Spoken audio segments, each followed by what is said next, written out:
श्री गंगाई नाथाय नमः। जय श्री गुरुदेव, जय श्री दादा गुरुदेव। चलिए, तो आप सबका बहुत बहुत स्वागत है आज के सत्संग में।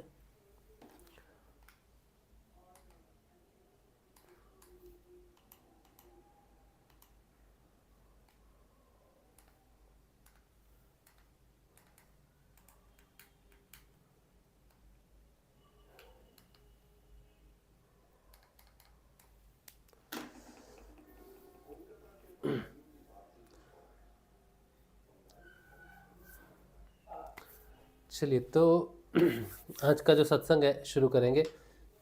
मेरा नाम राजशिव है और मैं एक सिद्धयोग साधक हूँ। सिद्धयोग की साधना से जो परिवर्तन आते हैं जीवन में, उसके आधार पर सत्संग करते हैं। आजकल हम पुस्तक पढ़ रहे हैं श्रीमद् भागवत, और श्रीमद् भागवत जो है वो एक योग पुस्तक है। भगवान श्री हरि के योग का दर्पण है। भगवान श्री हरि का अक्षर रूपी शरीर है, ऐसा मुझे समझ में आता है पढ़ने से, कि भगवान का जो स्वरूप है अक्षर के रूप में, वो श्रीमद् भागवत है। और श्रीमद् भागवत में और श्री कृष्ण में मुझे कोई अंतर नहीं समझ में आता। पहले मुझे नहीं मालूम थी ये बात, लेकिन जैसे जैसे हम पढ़ रहे हैं श्रीमद् भागवत को, ऐसा लगता है कि ये भगवान श्री कृष्ण का शब्द स्वरूप है। तो हम अध्ययन कर रहे हैं और 10वां स्कंध हम पढ़ रहे हैं। आपका कोई प्रश्न होगा योग के ऊपर में या साधना के ऊपर में, तब हम उस प्रश्न को लेंगे, और अदरवाइज़ जो है हम पुस्तक का अध्ययन शुरू करेंगे। ठीक है। तो थोड़ा ये है कि आज हम आजकल थोड़े से धीमे चल रहे हैं, बीमार चल रहे हैं, अभी स्वस्थ नहीं है पूरी तरह से, तो इसीलिए ज़्यादा समय नहीं दे पा रहे हैं अध्ययन में। लेकिन हम चाहते हैं कि दिन में अगर भगवान श्री हरि की कृपा हो, सत्संग का एक शब्द भी मिले, तो भी उसे ग्रहण करना चाहिए। चलिए, तो हम पढ़ रहे हैं श्रीमद् भागवत, श्री शुकसुधा सागर। जय श्री गुरुदेव, जय श्री शुकसुधा सागर। आप सबको नमस्कार है। स्वयं को भी हम नमस्कार करते हैं कि हमें सौभाग्य मिला है कि हम श्रीमद् भागवत का अध्ययन कर सकें। 46वां अध्याय हम अध्ययन कर रहे हैं। आज का जो अध्याय है बहुत ही प्रिय अध्याय है, बहुत ही अच्छा अध्याय है, और बहुत ही अच्छा अध्याय है। हमेशा से मैं इस विषय पे पढ़ना चाहता था। तो आज मुझे सौभाग्य मिला है पढ़ने का, लेकिन अब आज जो मेरी जो सेहत है वो बहुत अच्छी नहीं है। अब गुरुजी कैसे पढ़ाते हैं, कैसे हम पढ़ पाते हैं आज के अध्ययन को, पता नहीं, लेकिन आज का अध्ययन बहुत बहुत महत्वपूर्ण अध्ययन है। आज का बहुत महत्वपूर्ण अध्ययन है आज का। 46वां अध्याय, उद्धव जी की व्रज यात्रा। उद्धव जी की व्रज यात्रा। उद्धव जी के नाम से एक गीता भी है, उद्धव गीता। हमें ज़्यादा जानकारी नहीं है उस पुस्तक के बारे में, लेकिन उद्धव जी के नाम से एक गीता भी है जिसे उद्धव गीता कहा जाता है। कभी हमें सौभाग्य मिला उस पुस्तक को पढ़ने का, तो हम सत्संग में वो पुस्तक ज़रूर पढ़ेंगे, ज़रूर पढ़ेंगे।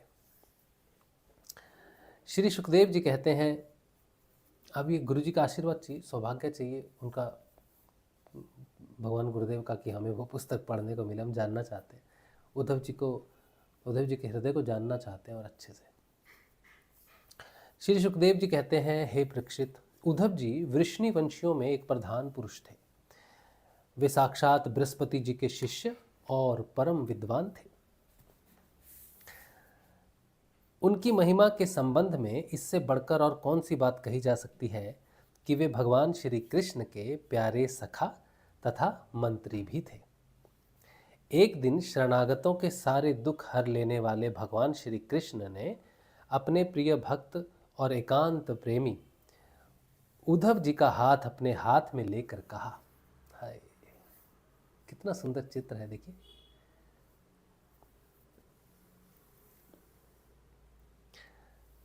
सौम्य स्वभाव उद्धव, तुम ब्रज में जाओ।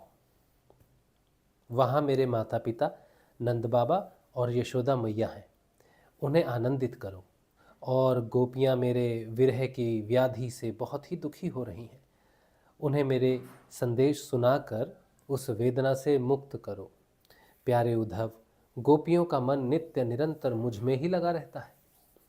उनके प्राण, उनका जीवन, उनका सर्वस्व मैं ही हूँ। मेरे लिए उन्होंने अपने पति, पुत्र आदि सभी सगे संबंधियों को छोड़ दिया है। उन्होंने बुद्धि से भी मुझी को अपना प्यारा, अपना प्रियतम नहीं नहीं नहीं, अपना आत्मा मान रखा है। हाय, भगवान ने अपनी बात बदली। देखो कितनी बड़ी बात है, भगवान ने अपनी अपनी बोलती हुई बात को बदल दिया। क्या कहते हैं? मेरे लिए उन्होंने अपने पति, पुत्र आदि सभी सगे संबंधियों को छोड़ दिया है।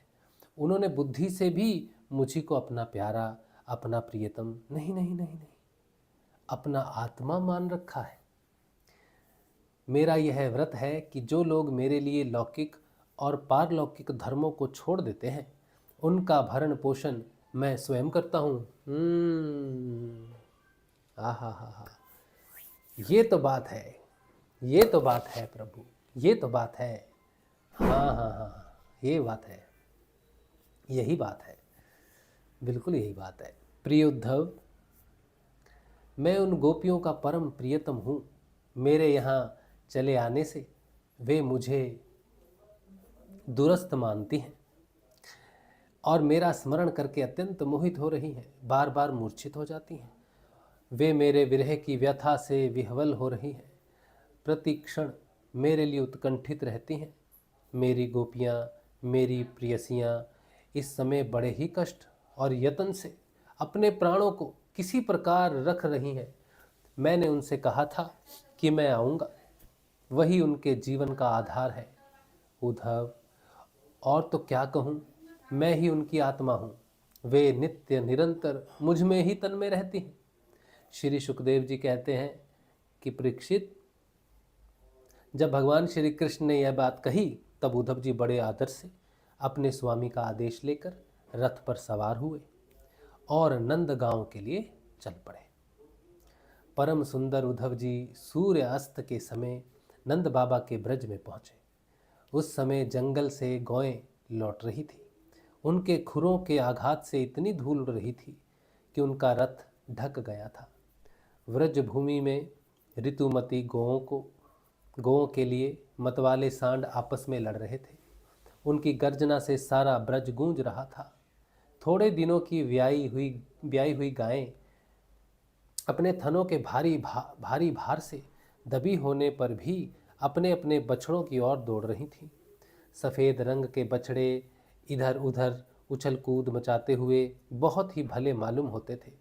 गाय दोहने की घर घर ध्वनि से और बांसुरियों की मधुर टेर से अब भी ब्रज की अपूर्व शोभा हो रही थी।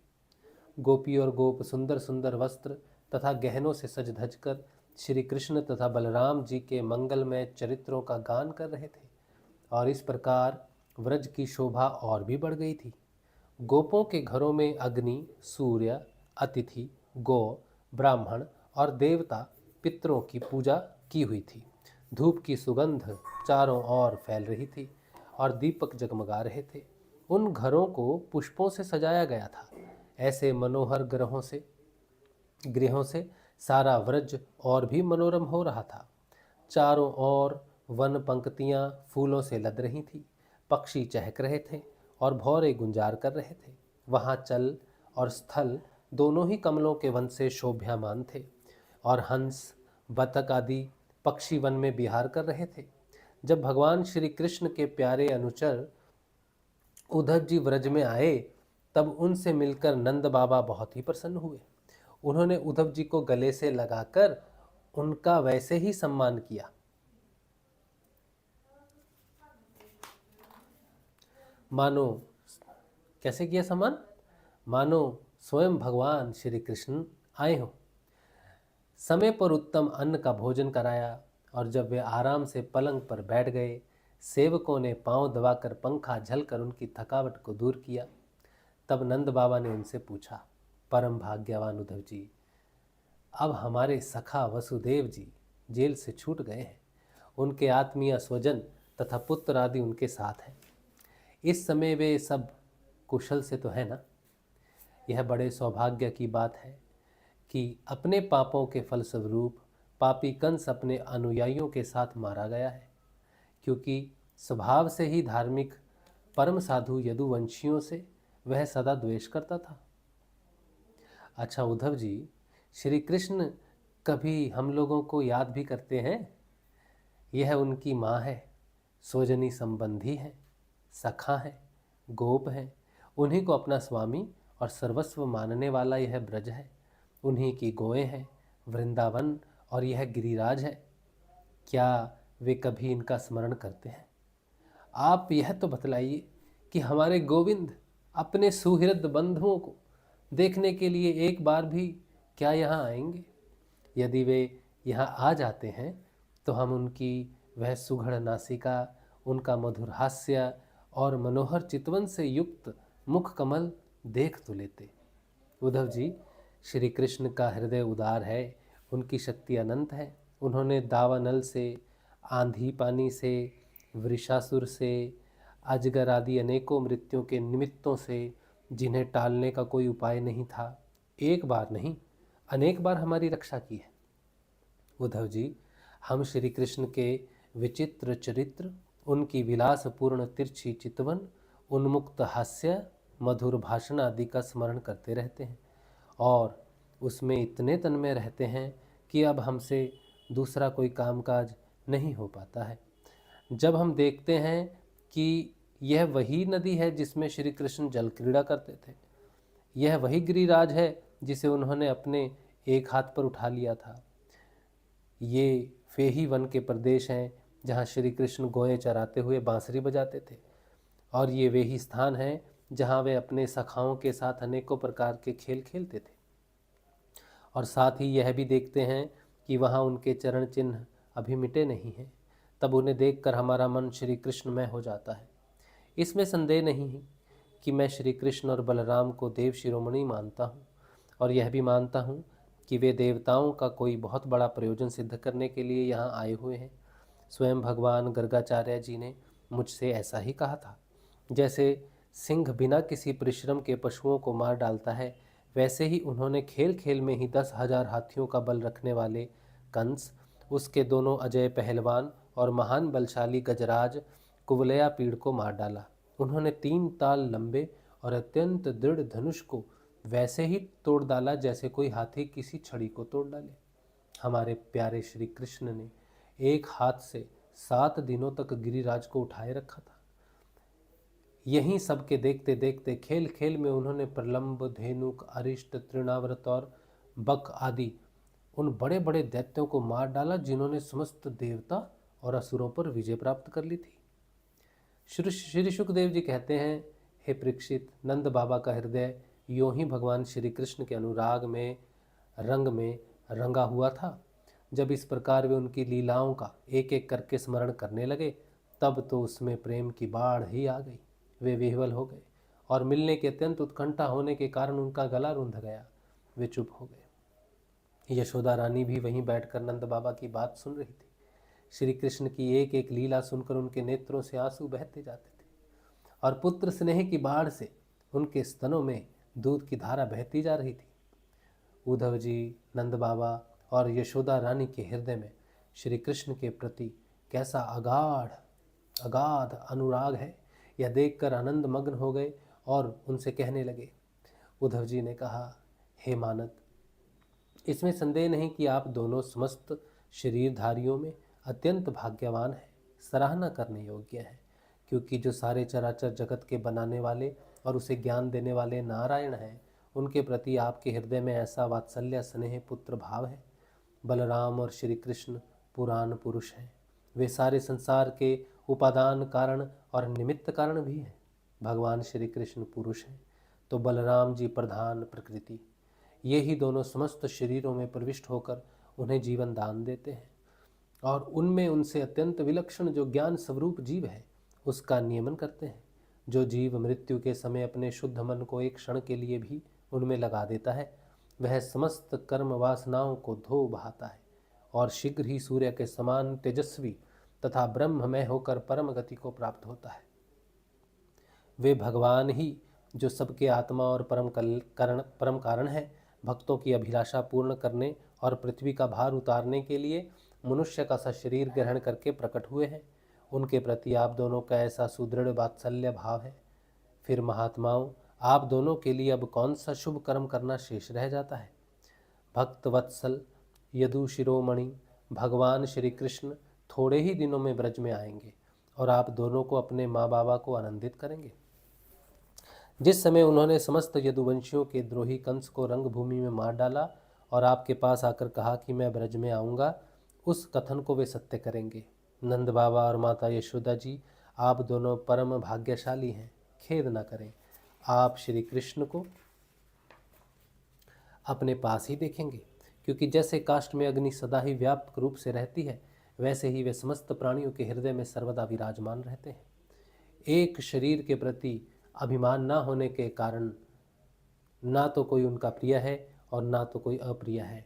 वे सब में और सबके प्रति समान है, इसलिए उनकी दृष्टि में ना तो कोई उत्तम है और ना कोई अधम है। यहाँ तक कि विषमता का भाव रखने वाला भी उनके लिए विषम नहीं है।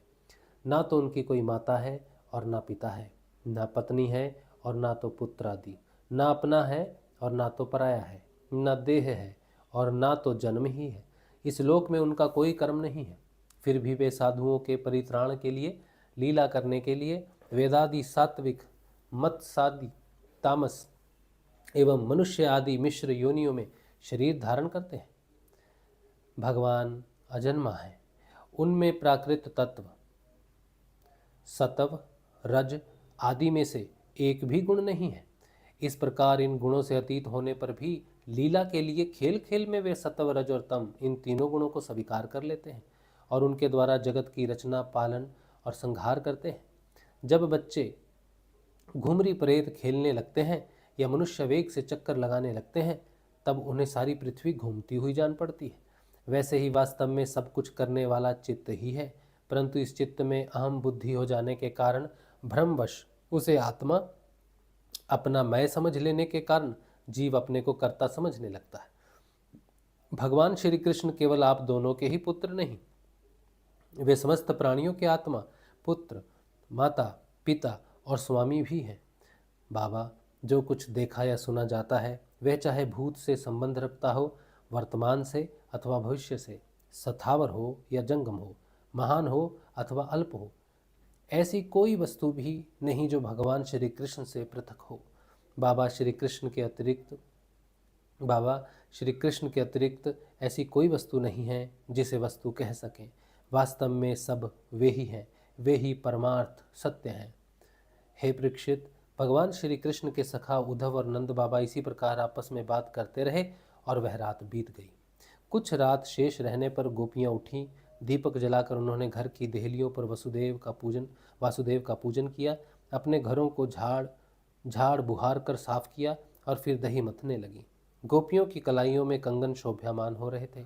रस्सी खींचते समय वे बहुत भली मालूम हो रही थी। उनके नितंब, स्तन और गले के हार हिल रहे थे। कानों के कुंडल हिल हिल कर उनके कुंकुम मंडित कपोलों की लालिमा बढ़ा रहे थे। उनके आभूषणों की मणियां दीपक की ज्योति से और भी जगमगा रही थी और इस प्रकार वे अत्यंत शोभा से संपन्न होकर दही मथ रही थी। उस समय गोपियां कमल नयन भगवान श्री कृष्ण के मंगलमय चरित्रों का गान कर रही थी। उनका वह संगीत दही मथने की ध्वनि से मिलकर और भी अद्भुत हो गया था तथा स्वर्ग लोक तक जा पहुंचा, जिसकी स्वर लहरी सब और फैलकर दिशाओं का अमंगल मिटा देती है। जब भगवान भुवन भास्कर का उदय हुआ, तब व्रजांगनाओं ने देखा कि नंद बाबा के दरवाजे पर एक सोने का रथ खड़ा है। वे एक दूसरे से पूछने लगी, यह किसका रथ है? किसी गोपी ने कहा, कंस का प्रयोजन सिद्ध करने वाला अक्रूर ही तो कहीं फिर नहीं आ गया है, जो कमल नयन प्यारे श्याम सुंदर को यहाँ से मथुरा ले गया था। किसी दूसरी गोपी ने कहा, क्या अब वह हमें ले जाकर अपने मरे हुए स्वामी कंस का पिंडदान करेगा? अब यहाँ उसके आने का और क्या प्रयोजन हो सकता है? व्रजवासिनी स्त्रियां इसी प्रकार आपस में बातचीत कर रही थी कि उसी समय नित्य कर्म से निवृत्त होकर उद्धव जी आ पहुंचे। 47वां अध्याय उद्धव और गोपियों की बातचीत और भ्रमर गीत पढ़ते हैं। श्री सुखदेव जी कहते हैं, परीक्षित, गोपियों ने देखा कि श्री कृष्ण के सेवक उद्धव जी की आकृति और वेशभूषा श्री कृष्ण से मिलती जुलती है। घुटनों तक लंबी लंबी भुजाएं हैं, नूतन कमल दल के समान कोमल नेत्र हैं, शरीर पर पीतांबर धारण किए हुए हैं, गले में कमल पुष्पों की माला है, कानों में मणि जटित कुंडल झलक रहे हैं और मुखार बिंद अत्यंत प्रफुल्लित है। पवित्र मुस्कान वाली गोपियों ने आपस में कहा, यह पुरुष देखने में तो बहुत सुंदर है, परंतु यह है कौन? कहाँ से आया है? किसका दूत है? इसने श्री कृष्ण जैसी वेशभूषा क्यों धारण कर रखी है? सब की सब गोपियां उनका परिचय प्राप्त करने के लिए अत्यंत उत्सुक हो गई और उनमें से बहुत सी पवित्र कीर्ति भगवान श्री कृष्ण के चरण कमलों के आश्रित तथा उनके सेवक सखा उद्धव जी को चारों ओर से घेर कर खड़ी हो गई। जब उन्हें मालूम हुआ कि ये तो रमा रमण भगवान श्री कृष्ण का संदेश लेकर आए हैं, तब उन्होंने विनय से झुककर सलज्ज हास्य चितवन और मधुर वाणी आदि से उद्धव जी का अत्यंत सत्कार किया तथा एकांत में आसन पर बैठाकर वे उनसे इस प्रकार कहने लगी, उद्धव जी, हम जानती हैं कि आप यदुनाथ के पार्षद हैं, उन्हीं का संदेश लेकर यहाँ पधारे हैं। आपके स्वामी ने अपने माता पिता को सुख देने के लिए आपको यहाँ भेजा है, अन्यथा हमें तो अब इस नंदगांव में गौं के रहने की जगह जगह में उनके स्मरण करने योग्य कोई भी वस्तु दिखाई नहीं पड़ती। माता पिता आदि सगे संबंधियों का स्नेह बंधन तो बड़े बड़े ऋषि मुनि भी बड़ी कठिनाइयों से छोड़ पाते हैं। दूसरों के साथ जो प्रेम संबंध का स्वांग किया जाता है वह तो किसी न किसी स्वार्थ के लिए ही होता है। भौरों का पुष्पों से और पुरुषों का स्त्रियों से ऐसा ही स्वार्थ का प्रेम संबंध होता है। जब वैश्य समझती है कि अब मेरे यहाँ आने वाले के पास धन नहीं है, तब उसे वह धता बता देती है। जब प्रजा देखती है कि यह राजा हमारी रक्षा नहीं कर सकता, तब वह उसका साथ छोड़ देती है। अध्ययन समाप्त हो जाने पर कितने शिष्य अपने आचार्यों की सेवा करते हैं। यज्ञ की दक्षिणा मिली कि ऋत्विज लोग चलते बने। जब वृक्ष पर फल नहीं रहते, तब पक्षीगण वहाँ से बिना कुछ सोचे विचारे उड़ जाते हैं। भोजन कर लेने के बाद अतिथि लोग ही ग्रस्त की ओर कब देखते हैं। वन में आग लगी कि पशु भाग खड़े हुए। चाहे स्त्री के हृदय में कितना अनुराग हो, जार पुरुष अपना काम बना लेने के बाद उलट कर भी तो नहीं देखता। हे परीक्षित, गोपियों के मन, वाणी और शरीर श्री कृष्ण में ही तल्लीन थे। जब भगवान श्री कृष्ण के दूत बनकर उद्धव जी व्रज में आए, तब वे उनसे इस प्रकार कहते कहते ये भूल ही गईं कि कौन सी बात किस तरह किसके सामने कहनी चाहिए। भगवान श्री कृष्ण ने बचपन से लेकर किशोरावस्था तक जितनी भी लीलाएं की थी, उन सब की याद कर करके गोपियां उनका गान करने लगी। वे आत्म विस्मृत होकर स्त्री सुलभ लज्जा को भी भूल गईं और फूट फूट कर रोने लगी। एक गोपी को उस समय स्मरण हो रहा था भगवान श्री कृष्ण के मिलन की लीला का। उसी समय उसने देखा कि पास ही एक भौरा गुनगुना रहा है। उसने ऐसा समझा मानो मुझे रूठी हुई समझकर श्री कृष्ण ने मनाने के लिए दूत भेजा हो। वह गोपी भौरे से इस प्रकार कहने लगी। गोपी ने कहा, रे मधुप, तू कपटी का सखा है, इसलिए तू भी कपटी है। तू हमारे पैरों को मत छू, झूठे प्रणाम करके हमसे अनुनय विनय मत कर।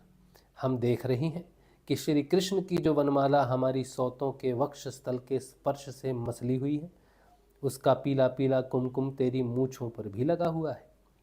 तू स्वयं भी तो किसी कुसुम से प्रेम नहीं करता, यहाँ से वहाँ उड़ता रहता है। जैसे तेरे स्वामी वैसा तू। मधुपति श्री कृष्ण मथुरा की माननी नायिकाओं को मनाया करें। उनका वह कुमकुम रूप कृपा प्रसाद जो यदुवंशियों की सभा में उपहास करने योग्य है, अपने ही पास रखें। उसे तेरे द्वारा यहाँ भेजने की क्या आवश्यकता है। जैसा तू काला है वैसे ही वे भी हैं। तू भी पुष्पों का रस लेकर उड़ जाता है, वैसे ही वे भी निकले। उन्होंने हमें केवल एक बार, हाँ ऐसा ही लगता है, केवल एक बार अपनी तनिक सी मोहिनी और परम मादक अधर सुधा पिलाई थी, और फिर हम भोली भाली गोपियों को छोड़कर वे यहाँ से चले गए। पता नहीं सुकुमारी लक्ष्मी उनके चरण कमलों की सेवा कैसे करती रहती है। अवश्य ही वे छैल छबीले श्री कृष्ण की चिकनी चुपड़ी बातों में आ गई होंगी। चित्त चोर ने उनका भी चित्त चुरा लिया होगा। अरे भ्रमर, हम वनवासिनी हैं, हमारे तो घर द्वार भी नहीं है। तू हम लोगों के सामने यदुवंश शिरोमणि श्री कृष्ण का बहुत सा गुणगान क्यों कर रहा है? यह सब भला हम लोगों को मनाने के लिए ही है? परंतु नहीं नहीं, वे हमारे लिए कोई नए नहीं है, हमारे लिए तो जाने पहचाने बिल्कुल पुराने हैं।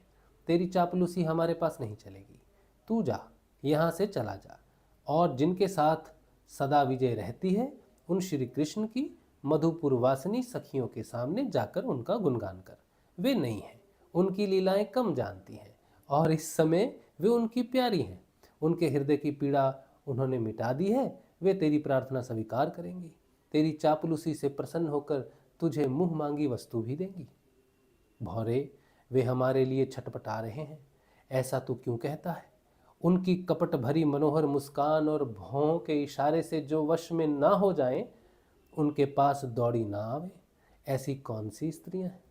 अरे अनजान, स्वर्ग में, पाताल में और पृथ्वी में ऐसी एक भी स्त्री नहीं है। औरों की तो बात ही क्या है, स्वयं लक्ष्मी जी भी उनकी चरण रज की सेवा किया करती हैं। फिर हम श्री कृष्ण के लिए किस गिनती में आती हैं? परंतु तू उनके पास जाकर कहना कि तुम्हारा नाम तो उत्तम श्लोक है, अच्छे अच्छे लोग तुम्हारी कीर्ति का गान करते हैं, परंतु इसकी सार्थकता तो इसी में है कि तुम दीनों पर दया करो, नहीं तो श्री कृष्ण तुम्हारा उत्तम श्लोक नाम झूठा पड़ जाता है। अरे मधुकर, देख, तू मेरे पैर पर सिर मत टेक। मैं जानती हूं कि तू अनुनय विनय करने में, क्षमा याचना करने में बड़ा निपुण है। मालूम होता है तू श्री कृष्ण से ही यही सीख कर आया है कि रूठे हुए को मनाने के लिए दूत को, संदेशवाहक को कितनी चाटुकारिता करनी चाहिए। परंतु तू समझ ले कि यहाँ तेरी दाल नहीं गलने वाली। देख, हमने श्री कृष्ण के लिए ही अपने पति, पुत्र और दूसरे लोगों को छोड़ दिया है, परंतु उनमें तनिक भी कृतज्ञता नहीं। वे ऐसे निर्मोही निकले कि हमें छोड़कर चलते बने। अब तू ही बता, ऐसे अकृतज्ञ के साथ हम क्या संधि करें? क्या तू अब भी कहता है कि उन पर विश्वास करना चाहिए? ए रे मधुप, जब वे राम बने थे तब उन्होंने कपिराज बाली को व्याध के समान छिपकर बड़ी निर्दयता से मारा था। बेचारी शूर्पणखा कामवश उनके पास आई थी, परंतु उन्होंने अपनी स्त्री के वश होकर उस बेचारी के नाक कान काट दिए और इस प्रकार उसे कुरूप कर दिया। ब्राह्मण के घर वामन के रूप में जन्म लेकर उन्होंने क्या किया? बलि ने तो उनकी पूजा की, उनकी मुंह मांगी वस्तु दी, और उन्होंने उसकी पूजा ग्रहण करके भी उसे वरुण पाश में बांधकर पाताल में डाल दिया। ठीक वैसे ही जैसे कोआ बलि खाकर भी बलि देने वाले को अपने अन्य साथियों के साथ मिलकर घेर लेता है और परेशान करता है। अच्छा, तो अब जाने दे, हम एक श्री कृष्ण से क्या, किसी भी काली वस्तु के साथ मित्रता से कोई प्रयोजन नहीं है। ये सबसे बड़ी बात, ये सबसे अच्छी बात कही है।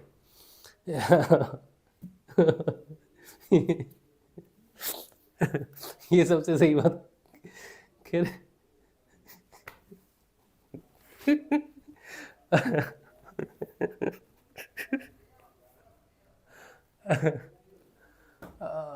ये सही है, एकदम सही है, ये बिल्कुल ठीक कहा, हम भी सहमत हैं इस बात से। कहते हैं हमें कृष्ण से क्या और किसी भी काली वस्तु के साथ मित्रता से कोई प्रयोजन नहीं है।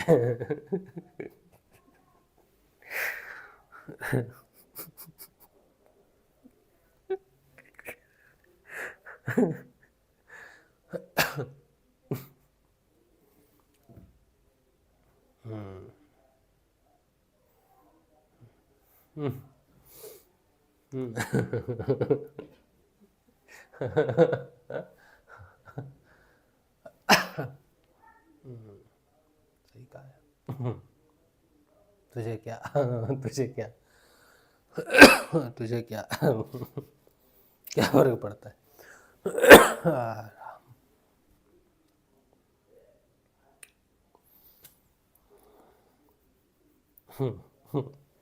तुम ठीक बोला है। हमें कृष्ण से क्या, किसी भी काली वस्तु के साथ मित्रता से कोई प्रयोजन नहीं। परंतु यदि तू यह कहे कि जब ऐसा है तब तुम लोग उनकी चर्चा क्यों करती हो, तो भ्रमर हम सच कहती हैं। एक बार जिसे उसका चस्का लग जाता है वह से छोड़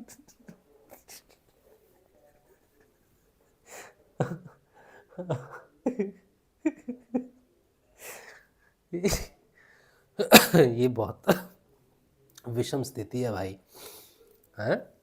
बहुत विषम स्थिति है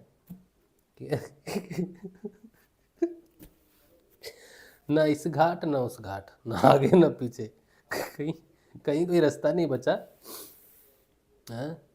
तो एक तरफ तो कहती हैं हमें कृष्ण से क्या, किसी भी काली वस्तु के साथ मित्रता से कोई प्रयोजन नहीं। दूसरी तरफ परंतु यदि तू यह कहे कि जब ऐसा है, हाँ, जब कोई प्रयोजन ही नहीं है किसी काली वस्तु से, तब तुम लोग उनकी चर्चा क्यों करती हो, तो भ्रमर ये सुन लो क्यों करती है।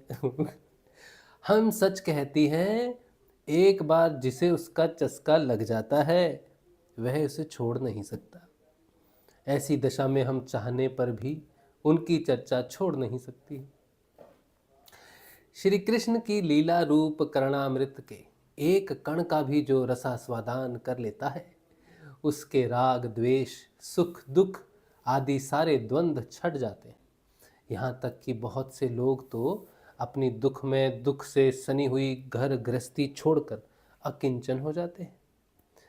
अपने पास कुछ भी संग्रह परिग्रह नहीं रखते और पक्षियों की तरह चुन चुन कर भीख मांग कर अपना पेट भरते हैं। दीन दुनिया से जाते रहते हैं, फिर भी श्री कृष्ण की लीला कथा छोड़ नहीं पाते। वास्तव में उसका रस, उसका चस्का ऐसा ही है। यही दशा हमारी हो रही है। जैसे कृष्ण सार मृग की पत्नी भोली भाली हरणियां व्याध के सुमधुर गान का विश्वास कर लेती हैं और उसके जाल में फंसकर मारी जाती हैं, वैसे ही हम भोली भाली गोपियां भी उस छलिया कृष्ण की कपट भरी मीठी मीठी बातों में आकर उन्हें सत्य के समान मान बैठी और उनके नख स्पर्श से होने वाली काम व्याधि का बार बार अनुभव करती रही। इसलिए श्री कृष्ण के दूत भौरे, अब इस विषय में तू और कुछ मत कह। तुझे कहना ही हो तो कोई दूसरी बात कह। हमारे प्रियतम के प्यारे सखा, जान पड़ता है तुम एक बार उधर जाकर फिर लौट आए हो। अवश्य ही हमारे प्रियतम ने मनाने के लिए तुम्हें यहाँ भेजा होगा। प्रिया भ्रमर, तुम सब प्रकार से हमारे माननीय हो। कहो तुम्हारी क्या इच्छा है, हमसे जो चाहो सो मांग लो। अच्छा, तुम सच बताओ, क्या हमें वहाँ ले चलना चाहते हो? अजी, उनके पास जाकर लौटना बड़ा कठिन है। हम तो उनके पास जा चुके हैं, परंतु तुम हमें वहाँ ले जाकर करोगे क्या? प्यारे भ्रमर, उनके साथ उनके वक्षस्थल पर तो उनकी प्यारी पत्नी लक्ष्मी जी सदा रहती हैं ना, तब वहाँ हमारा निर्वाह कैसे रहेगा, कैसे होगा? अच्छा, हमारे प्रियतम के प्यारे दूत मधुकर, हमें यह बतलाओ कि आर्यपुत्र भगवान श्री कृष्ण गुरुकुल से लौटकर मधुपुरी में अब सुख से तो है ना? क्या वे कभी नंद बाबा, यशोदा रानी, यहाँ के घर, सगे संबंधी और ग्वाल बालों की भी याद करते हैं?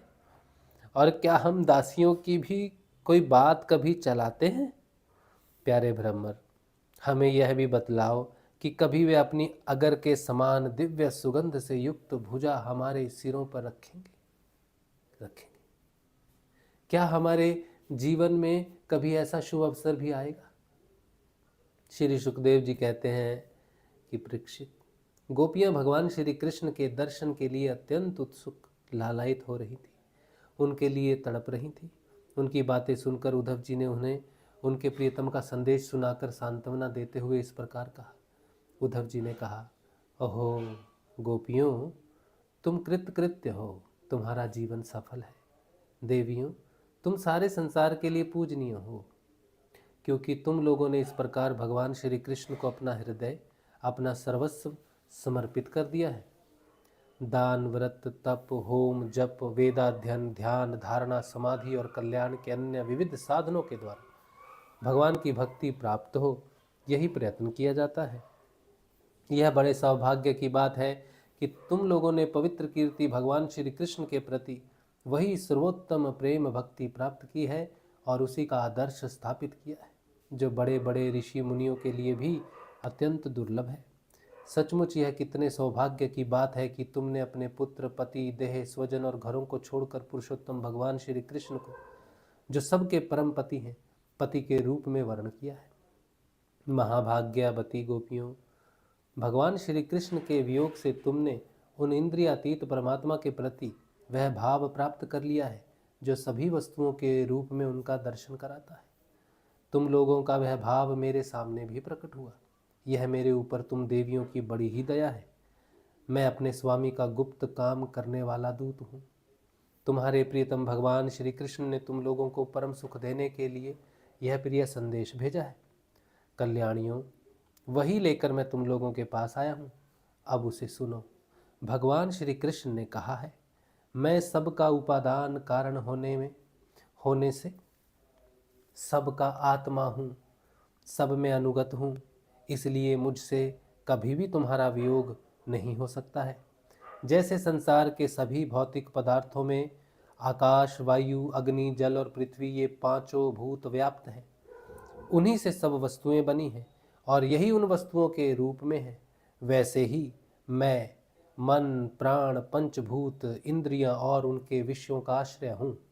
वे मुझ में हैं, मैं उनमें हूँ, और सच पूछो तो मैं ही उनके रूप में प्रकट हो रहा हूँ। मैं ही अपनी माया के द्वारा भूत, इंद्रिय और उनके विषयों के रूप में होकर उनका आश्रय बन जाता हूँ तथा स्वयं निमित्त भी बनकर अपने आप को ही रचता हूँ, पालता हूँ, समेट लेता हूँ।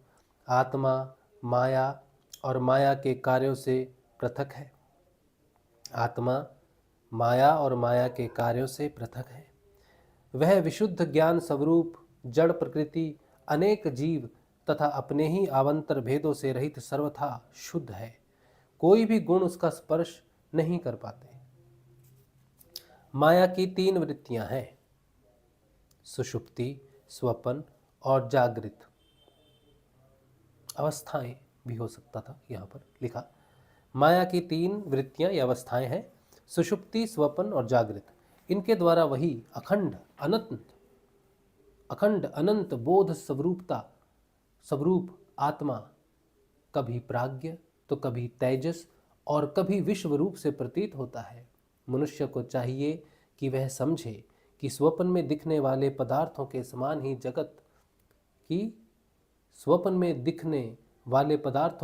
ही जागृत अवस्था में इंद्रियों के विषय भी प्रतीत हो रहे हैं। वे मिथ्या हैं, इसलिए उन विषयों का चिंतन करने वाले मन और इंद्रियों को रोक ले और मानो सोकर उठा हो इस प्रकार जगत के स्वप्निक विषयों को त्याग कर मेरा साक्षात्कार करे। जिस प्रकार सभी नदियां घूम फिरकर समुद्र में ही पहुंचती, उसी प्रकार मनस्वी पुरुषों का वेदाभ्यास, योग साधना, आत्मनात्म विवेक, त्याग, तपस्या, इंद्रिय संयम और सत्य आदि समस्त धर्म मेरी प्राप्ति में ही समाप्त होते हैं।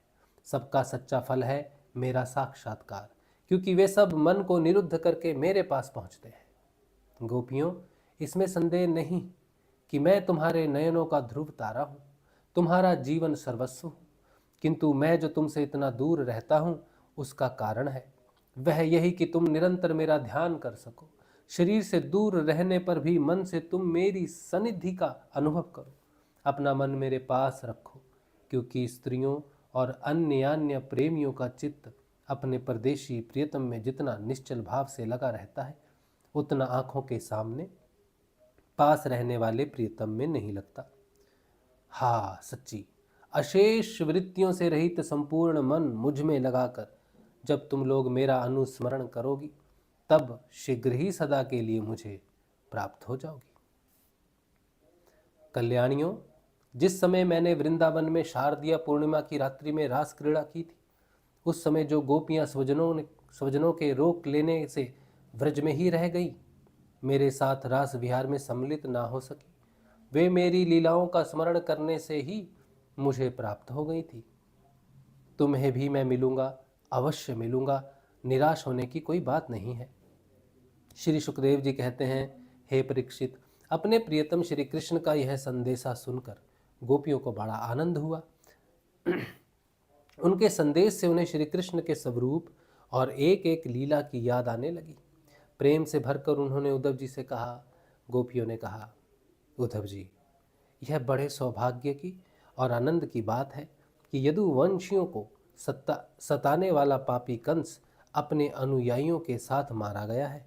यह भी कम आनंद की बात नहीं है कि श्री कृष्ण के बंधु बांधव और गुरुजनों के सारे मनोरथ पूर्ण हो गए हैं तथा अब हमारे प्यारे श्याम सुंदर उनके साथ सकुशल निवास कर रहे हैं। किंतु उद्धव जी, एक बात आप हमें बतलाइए। जिस प्रकार हम अपनी प्रेम भरी लजीली मुस्कान और उन्मत्त चितवन से उनकी पूजा करती थी और वे भी हमसे प्यार करते थे, उसी प्रकार मथुरा की स्त्रियों से भी वे प्रेम करते हैं या नहीं? तब तक दूसरी गोपी बोल उठी, अरे सखी, हमारे प्यारे श्याम सुंदर तो प्रेम की मोहिनी कला के विशेषज्ञ हैं। सभी श्रेष्ठ स्त्रियां उनसे प्यार करती हैं। फिर भला जब नगर की स्त्रियां उनसे मीठी मीठी बातें करेंगी और हाव भाव से उनकी ओर देखेंगी, तब वे उन पर क्यों ना रीझेंगे? दूसरी गोपियां बोली, साधु, अब यह तो बतलाइए कि जब कभी नारियों की मंडली में कोई बात चलती है और हमारे प्यारे स्वच्छंद रूप से बिना किसी संकोच के जब प्रेम की बातें करने लगते हैं, तब क्या कभी प्रसंगवश हम गंवार गवालिनों को भी याद करते हैं? कुछ गोपियों ने कहा, उद्धव जी, क्या कभी श्री कृष्ण उन रात्रियों का स्मरण करते हैं जब कुमुदिनी तथा कुंद के पुष्प खिले हुए थे, चारों ओर चांदनी छिटक रही थी और वृंदावन अत्यंत रमणीय हो रहा था? उन रात्रियों में ही उन्होंने रास मंडल बनाकर हम लोगों के साथ नृत्य किया था। कितनी सुंदर थी वह रासलीला। उस समय हम लोगों के पैरों के नुपुर रुंझुन रुंझुन बज रहे थे। हम सब सखियां उन्हीं की सुंदर सुंदर लीलाओं का गान कर रही थी और वे हमारे साथ नाना प्रकार के विहार कर रहे थे। कुछ दूसरी गोपियां बोल उठी, उद्धव जी, हम सब तो उन्हीं के विरह की आग से जल रही हैं। देवराज इंद्र जैसे जल बरसाकर वन को हरा भरा कर देते हैं, उसी प्रकार क्या कभी श्री कृष्ण भी अपने कर स्पर्श आदि से हमें जीवन दान देने के लिए यहाँ आवेंगे? तब तक एक गोपी ने कहा, अरे सखी, अब तो उन्होंने शत्रुओं को मारकर राज्य पा लिया है, जिसे देखो वही उनका सुहृद बना फिरता है। अब वे बड़े बड़े नरपतियों की कुमारियों से विवाह करेंगे, उनके साथ आनंद पूर्वक रहेंगे। यहाँ हम गवारिनों के पास क्यों आएंगे? दूसरी गोपी ने कहा, नहीं सखी, महात्मा श्री कृष्ण तो स्वयं लक्ष्मीपति हैं। उनकी सारी कामनाएं पूर्ण ही हैं, वे कृतकृत्य हैं। हम वनवासिनी गवालिनों अथवा दूसरी राजकुमारियों से उनका कोई प्रयोजन नहीं है। हम लोगों के बिना उनका कौन सा काम अटक रहा है? देखो, वैश्य होने पर भी पिंगला ने क्या ही ठीक कहा है। वैश्य होने पर भी पिंगला ने क्या ही ठीक कहा है। संसार में किसी की आशा न रखना ही सबसे बड़ा सुख है। यह बात हम जानती हैं, फिर भी हम भगवान श्री कृष्ण के लौटने की आशा छोड़ने में असमर्थ हैं। उनके शुभागमन की आशा ही तो हमारा जीवन है। हमारे प्यारे श्याम सुंदर ने, जिनकी कीर्ति का गान बड़े बड़े महात्मा करते रहते हैं, हमसे एकांत में जो मीठी मीठी प्रेम की बातें की हैं, उन्हें छोड़ने का, भुलाने का उत्साह भी हम कैसे कर सकती हैं? देखो तो, उनकी इच्छा ना होने पर भी स्वयं लक्ष्मी जी उनके चरणों से लिपटी रहती हैं। एक क्षण के लिए भी उनका अंग संग छोड़कर कहीं नहीं जाती। उद्धव जी, यह वही नदी है जिसमें वे विहार करते थे। यह वही पर्वत है जिसके शिखर पर चढ़कर वे बांसुरी बजाते थे। ये वे ही वन है जिनमें वे रात्रि के समय रास लीला करते थे। और ये वे ही गोए हैं जिनको चराने के लिए वे सुबह शाम हम लोगों को देखते हुए जाते आते थे। और यह ठीक वैसी ही वंशी की तान हमारे कानों में गूंजती रहती है जैसे वे अपने अधरों के संयोग से छेड़ा करते थे। बलराम जी के साथ श्री कृष्ण ने इन सभी का सेवन किया है। यहाँ का एक एक प्रदेश, एक एक धूलिकण उनके परम सुंदर चरण कमलों से चिन्हित है। इन्हें जब जब हम देखती हैं, सुनती हैं, दिन भर यही तो करती रहती हैं, तब तब वे हमारे प्यारे श्याम सुंदर नंद नंदन को हमारे नेत्रों के सामने लाकर रख देते हैं। उद्धव जी, हम किसी भी प्रकार मरकर भी उन्हें नहीं भूल सकती। उनकी वह हंस की सी सुंदर चाल, उन्मत्त हास्य, विलासपूर्ण चितवन और मधुमयी वाणी, हो, उन सब ने हमारा चित्त चुरा लिया है। हमारा मन हमारे वश में नहीं है। अब हम उन्हें भूले तो किस तरह भूले। हमारे प्यारे श्री कृष्ण, तुम ही हमारे जीवन के स्वामी हो, सर्वस्व हो, प्यारे हो। हे लक्ष्मीनाथ, तुम लक्ष्मीपति हो तो क्या हुआ? हमारे लिए तो व्रजनाथ ही हो। हम व्रज गोपियों के एकमात्र तुम ही सच्चे स्वामी हो। श्याम सुंदर, तुमने बार बार हमारी व्यथा मिटाई है, हमारे संकट काटे हैं। हे गोविंद, तुम गौओं से बहुत प्रेम करते हो। क्या हम गोए नहीं हैं? तुम्हारा यह सारा गोकुल जिसमें ग्वाल बाल, माता पिता, गोएं और हम गोपियां सब कोई हैं, दुख के अपार सागर में डूब रहा है। तुम इसे बचाओ, आओ हमारी रक्षा करो। श्री सुखदेव जी कहते हैं, प्रिय परीक्षित, भगवान श्री कृष्ण का प्रिय संदेश सुनकर गोपियों के विरह की व्यथा शांत हो गई थी। वे इंद्रियातीत भगवान श्री कृष्ण को अपने आत्मा के रूप में सर्वत्र स्थित समझ चुकी थी। अब वे बड़े प्रेम और आदर से उद्धव जी का सत्कार करने लगी। उद्धव जी गोपियों की विरह व्यथा मिटाने के लिए कई महीनों तक वहीं रहे। फंस गए बेचारे।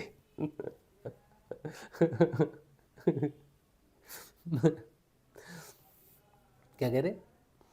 उद्धव जी गोपियों की विरह व्यथा मिटाने के लिए कई महीनों तक वहीं रहे।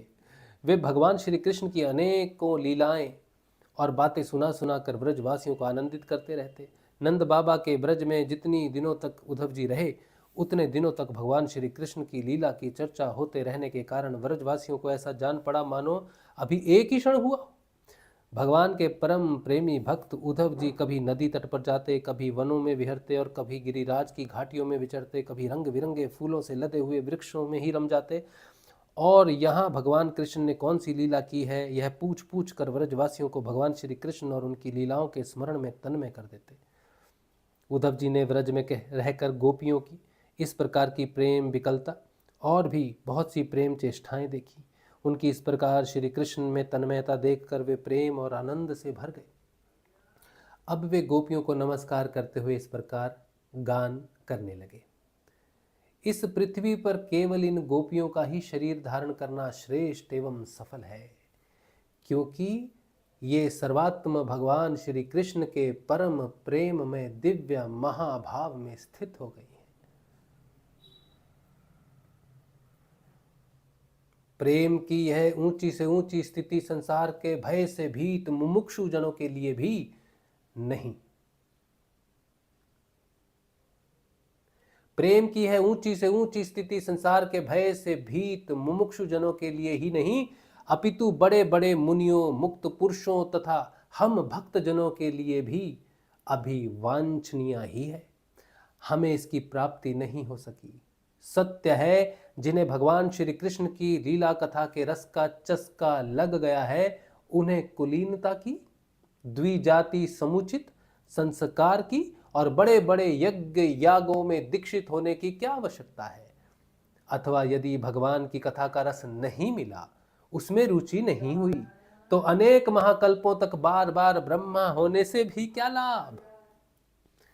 कहाँ है ये वनचरी आचार, ज्ञान और जाति से हीन गांव की गंवार गपालिने, और कहाँ सच्चिदानंद घन भगवान श्री कृष्ण में यह अनन्य परम प्रेम। ओहो, धन्य है, धन्य है।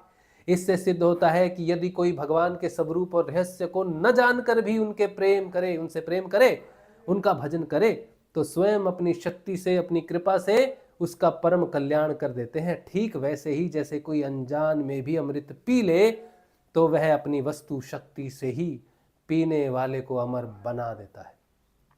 भगवान श्री कृष्ण ने रसोत्सव के समय इन व्रजंगनाओं के गले में बांह डाल डाल कर इनके मनोरथ पूर्ण किए। इन्हें भगवान ने जिस कृपा प्रसाद का वितरण किया, इन्हें जैसा प्रेम दान किया, वैसा भगवान की परम प्रेमवती नित्य संगनी वक्ष स्थल पर विराजमान लक्ष्मी जी को भी नहीं प्राप्त हुआ। कमल की सी सुगंध और कांति से युक्त देवांगनाओं को भी नहीं मिला, फिर दूसरी स्त्रियों की तो बात ही क्या करें।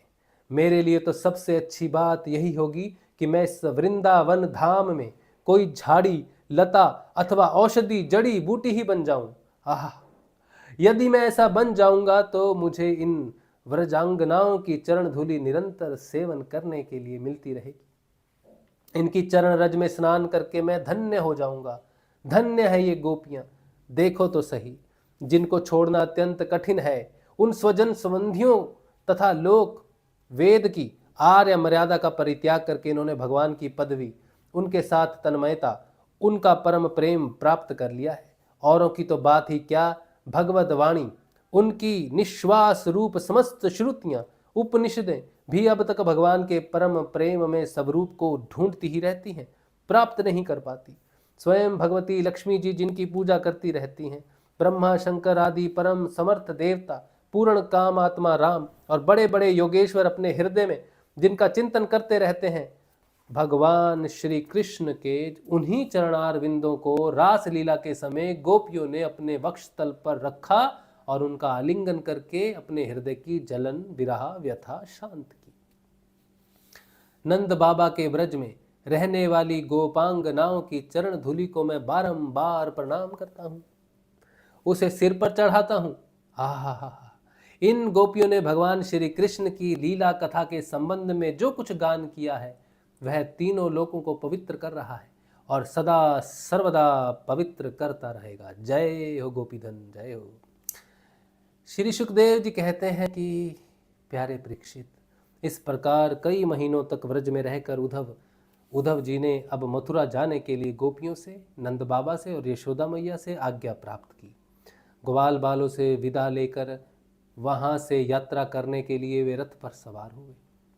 जब उनका रथ व्रज से बाहर निकला तब नंद बाबा आदि गोपगण बहुत सी भेंट की सामग्रियां लेकर उनके पास आए और आंखों में आंसू भरकर उन्होंने बड़े प्रेम से कहा, उद्धव जी, अब हम यही चाहते हैं कि हमारे मन की एक एक वृत्ति, एक एक संकल्प श्री कृष्ण के चरण कमलों के ही आश्रित रहे, उन्हीं की सेवा के लिए उठे और उन्हीं में लगी भी रहे। हमारी वाणी नित्य निरंतर उन्हीं के नामों का उच्चारण करती रहे और शरीर उन्हीं को प्रणाम करने, उन्हीं की आज्ञा पालन और सेवा में लगा रहे। उद्धव जी, हम सच कहते हैं, हमें मोक्ष की इच्छा बिल्कुल नहीं है। हम भगवान की इच्छा से अपने कर्मों के अनुसार चाहे जिस योनि में जन्म लें वहाँ शुभ आचरण करें, दान करें और उसका फल यही पावें कि हमारे अपने ईश्वर श्री कृष्ण में हमारी प्रीति उत्तरोत्तर बढ़ती रहे। प्रिय परीक्षित, नंद बाबा आदि गोपों ने इस प्रकार श्री कृष्ण भक्ति के द्वारा उद्धव जी का सम्मान किया। अब वे भगवान श्री कृष्ण के द्वारा सुरक्षित मथुरापुरी में लौट आए। वहां पहुंचकर उन्होंने भगवान श्री कृष्ण को प्रणाम किया और उन्हें व्रजवासियों की प्रेममयी भक्ति का उद्रेक जैसा उन्होंने देखा था कह सुनाया।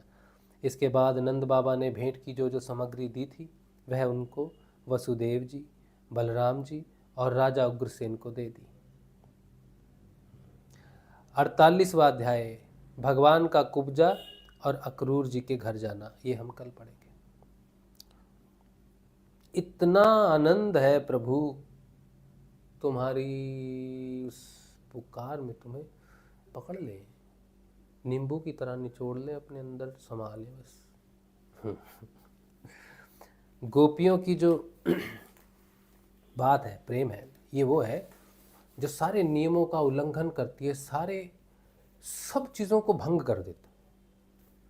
भगवान भगवान नहीं रह जाते, कोई भेद ही नहीं रहता। जिस तरह जो भगवान है ना गोपियों के लिए, जिस तरह व्यक्ति का शरीर होता है ना, उसके सारे शरीर के अंग उसके लिए पराये नहीं होते, कोई शर्म नहीं है, अपने अंगों से कोई शर्म नहीं होती। वैसा ही प्रेम भगवान के साथ हो जाता है कि जिस तरह हम अपने किसी शरीर के अंग में कोई भेद नहीं कर सकते, वैसे ही ये भेद भी खत्म हो जाता है कि तू भगवान है या मैं कोई मनुष्य हूं, भक्त हूं या कोई भी हूं, एक ही है, एक ही है, एक ही। तेरे अधर मेरे अधर, तेरे नैन मेरे नैन, तेरा भोजन मेरा भोजन, जो तेरा वो मेरा, तू यूज करे या मैं यूज करूं, एक ही बात है। तेरा हृदय मेरा हृदय, तेरे मेरे का भेद खत्म। जैसा मैं वैसा तू, क्योंकि जैसा तू है वैसा मैं कब होऊंगा पता नहीं, लेकिन जैसा मैं हूं वैसा तेरे को मैं बना लूंगा, क्योंकि मैं तो गिरा ही हुआ हूं, तू तो बहुत ऊपर है ना, तेरे जैसा होना तो हमारे लिए संभव नहीं है। लेकिन हम जहाँ गिरे हुए हैं वहाँ तू आ, हम हमारे से मिल, क्योंकि हमारे लिए संभव नहीं, तेरे जैसा होना संभव नहीं, तू हमारे जैसा हो जा, तब हम तुझे प्यार कर सकेंगे। भगवान होके हम तेरे को प्यार नहीं कर सकते।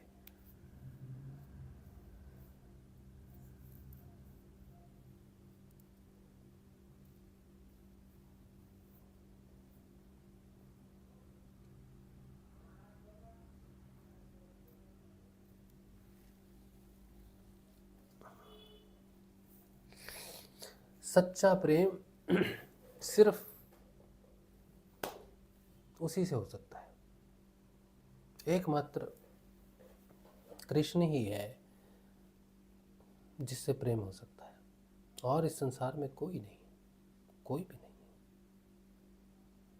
किसी के लिए भी, मेरे लिए नहीं, किसी भी मनुष्य के लिए, जीव के लिए, प्राणी के लिए, भूत के लिए, प्रेत के लिए, किसी के लिए भी, किसी भी चर अचर के लिए, वनस्पति के लिए, पत्थर के लिए, मनुष्य के लिए, किसी के लिए, देवताओं के लिए, ब्रह्मा के लिए, विष्णु के लिए, शिव के लिए, इसके लिए, उसके लिए, किसी के लिए भी अगर किसी से प्रेम हो सकता है तो वो एकमात्र कृष्ण है, कृष्ण है। जिसे कृष्ण से प्रेम हुआ है उसे ही प्रेम हुआ है, बस। जिसे कृष्ण से प्रेम ना हुआ उसे अभी प्रेम नहीं हुआ।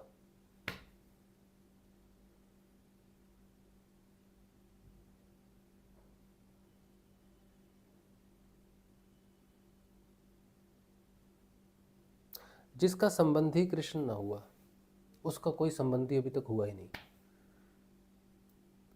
एकमात्र एक ही संबंधी है जो जन्म जन्म जन्म जन्म जन्म जन्म रहेगा, कभी मरेगा नहीं, हर जन्म में रहेगा। नहीं तो हर जन्म में हमारे अलग अलग संबंधी होते हैं, लेकिन एक संबंधी है जो एक बार संबंध जोड़ ले, वो तब तक संबंधी, वैसे तो फिर जन्म ही नहीं होगा वैसे तो जन्म ही नहीं होगा, लेकिन संबंध जो संबंधी कोई है संसार में, सगा संबंधी कोई है तो कृष्ण है।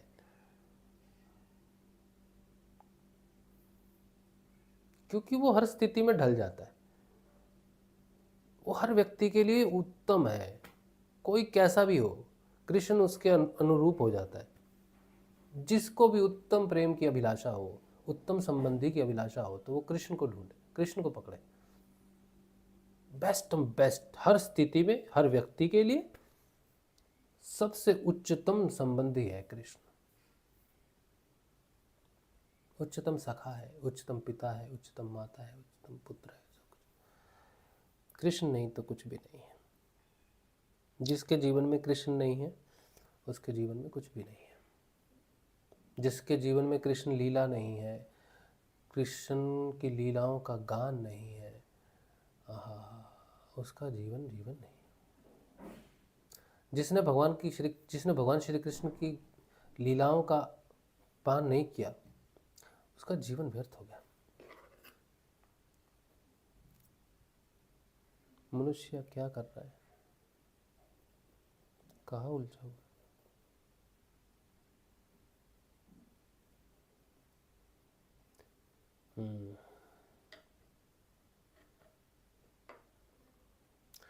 क्या करेगा?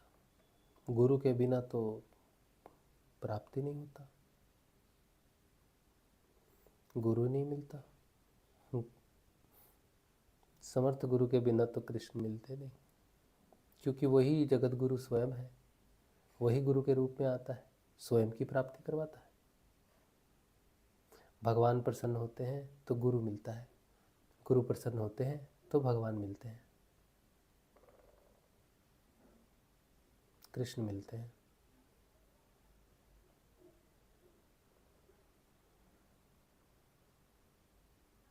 लोग पुण्य कमाते हैं जबकि कृष्ण को कमाना चाहिए। कोई कमाने लायक वस्तु है तो वो कृष्ण है, कृष्ण को कमाओ।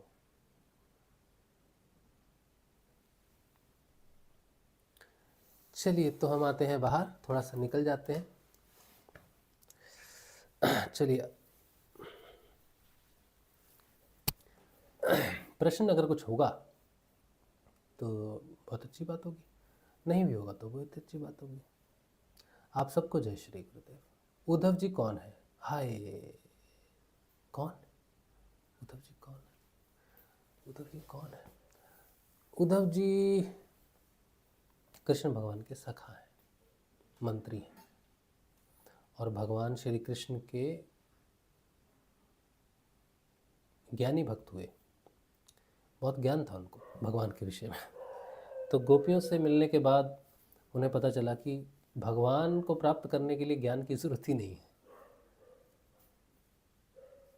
उद्धव जी का एक तरह से समझो कि गोपियों ने नया जन्म ही दिया उनको, उनको पूरा बदल के भेज दिया। गोपी, वो गए थे ज्ञानी बन के, आए गोपी बन के। उद्धव जी की बात तभी समझ में आ सकती है जब हम उनकी लिखी हुई वो गीता पढ़ेंगे। उद्धव गीता के नाम से है, हमने सुना ही पहली बार, तो हमें कभी अवसर मिला तो हम उद्धव गीता ज़रूर पढ़ेंगे। हमारी इच्छा है कि हम ऐसे उद्धव जी जो महान प्रिय हुए भगवान श्री कृष्ण के, उनके विषय में उनकी नज़रों से देखें कि वो भगवान को कैसे देखते हैं। बहुत अच्छा लगेगा, तो देखेंगे कब कभी मौका मिलेगा तो।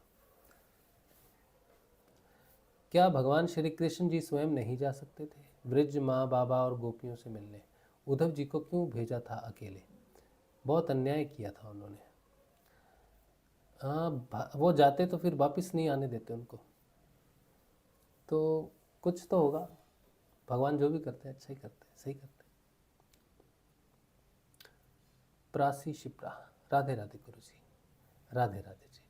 लेकिन हम गुरु जी तो नहीं हैं, हम तो शिष्य हैं गुरु जी के। हमारे गुरु जी का नाम है समर्थ सदगुरुदेव श्री रामलाल जी स्याग।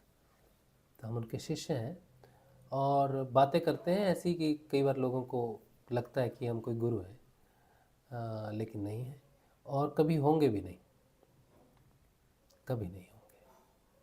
अगर होंगे भी तो अंदर ही रह जाएगा, गुरुपन अंदर ही रह जाएगा, बाहर कभी नहीं आएगा। क्योंकि हमारे गुरुदेव सदैव रहेंगे, और जब तक गुरु रहते हैं तब तक शिष्य शिष्य ही रहता है। तो एक शिष्य की पूर्णता तभी होती है जब उसका पूर्ण रूपांतरण उसके गुरु में हो जाता है।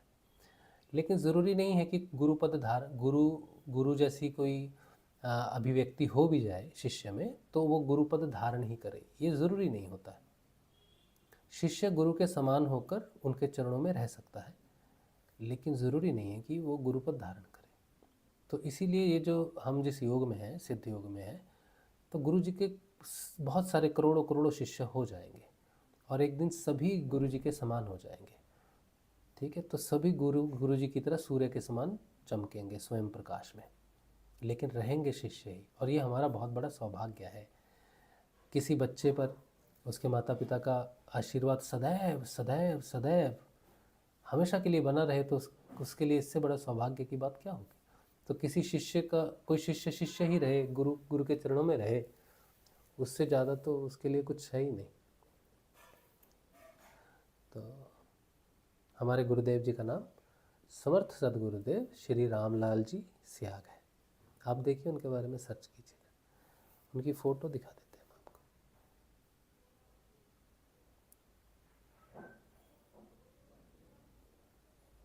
देखिए हमारे गुरु जी के, देखिए।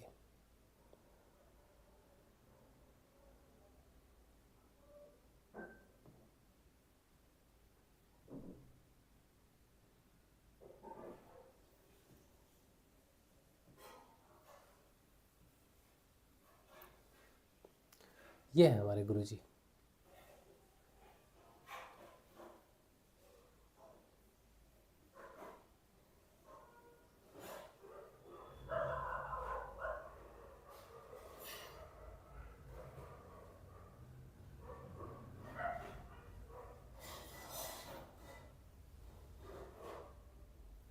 ये है हमारे गुरु जी। चलिए, आज का जो सत्संग है भगवान श्री गुरुदेव के श्री चरणों में रख देते हैं। कल मिलेंगे, कल के ध्यान में और कल के सत्संग में। उम्मीद है कि थोड़ा बेहतर होंगे कल। चलिए, आज का सत्संग श्री गुरुदेव को। जय श्री